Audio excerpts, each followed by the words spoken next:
শুরু হয়ে গেছে ৭৮তম কান আন্তর্জাতিক চলচ্চিত্র উৎসবের দামামা। ইতিমধ্যেই জমা পড়েছে বিশ্বের বিভিন্ন প্রান্তের সব সৃজনশীল, মানবিক ও ক্লাসিক গল্পের সিনেমা। এত সব সিনেমা থেকে সেরা সিনেমা বাছাই করতে গঠন করা হয়েছে অভিজ্ঞ জুরি বোর্ড। সম্প্রতি জুরি বোর্ডের নতুন সদস্য হিসেবে যোগ দিয়েছেন ভারতীয় নারী নির্মাতা পায়েল কাপাডিয়া সহ জেরেমি স্ট্রং ও হ্যালি বেরির মতো তারকা।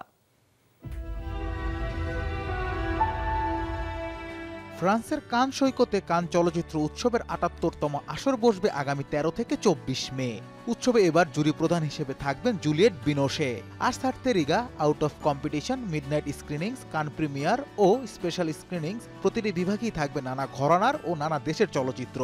এসব বিভাগ থেকেই বাছাই করা হবে সেরা সিনেমাগুলো।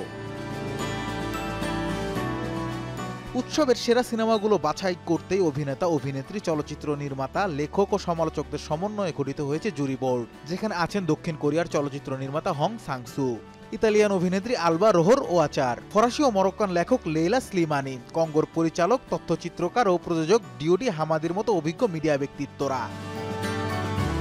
সম্প্রতি কানের জুরি বোর্ডে যোগ হয়েছে আরও ৩টি নতুন নাম। ভারতীয় নারী নির্মাতা পায়েল কাপাডিয়া, মার্কিন অভিনেত্রী হ্যালি বেরি ও মার্কিন অভিনেতা জেরেমি স্ট্রং। গতবার কান উৎসবেও ভারতীয় নারী নির্মাতা পায়েল কাপাডিয়া হাজির হয়েছিলেন তার সিনেমা অল উই ইমাজিনাস নাইট নিয়ে। সিনেমাটি পুরস্কার অর্জনের পাশাপাশি হয়েছে প্রশংসিত।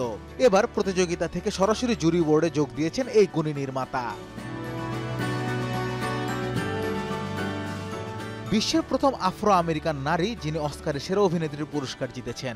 মার্ক ফরেস্টারের মনস্টার্স বল সিনেমায় অনবদ্য অভিনয়ের জন্য এ সম্মাননা পান তিনি। এছাড়াও পরিচালক হিসেবে আত্মপ্রকাশ করেন ব্রুস্ট সিনেমা দিয়ে। এমনকি বেশ কিছু সিনেমা প্রযোজনাও করেছেন এই অভিনেত্রী। পায়েল কাপাডিয়ার মতোই ৭৭তম কান উৎসবে নিজের অভিনীত দ্য অ্যাপ্রেন্টিস নিয়ে হাজির হয়েছিলেন জেরেমি স্ট্রং। প্রতিযোগিতা থেকে এবার সোজা বিচারকের আসনে বসলেন এই গুণী অভিনেতা। মূল প্রতিযোগিতায় নির্বাচিত ২১টি চলচ্চিত্রের মধ্যে যে কোনো একটিকে স্বর্ণপাম দেবে জুরি বোর্ড। ফলে বোঝাই যাচ্ছে জুরি বোর্ড সদস্যদের জন্য অপেক্ষা করছে কঠিন এক পরীক্ষা। Anas Imran, showbiz tonight.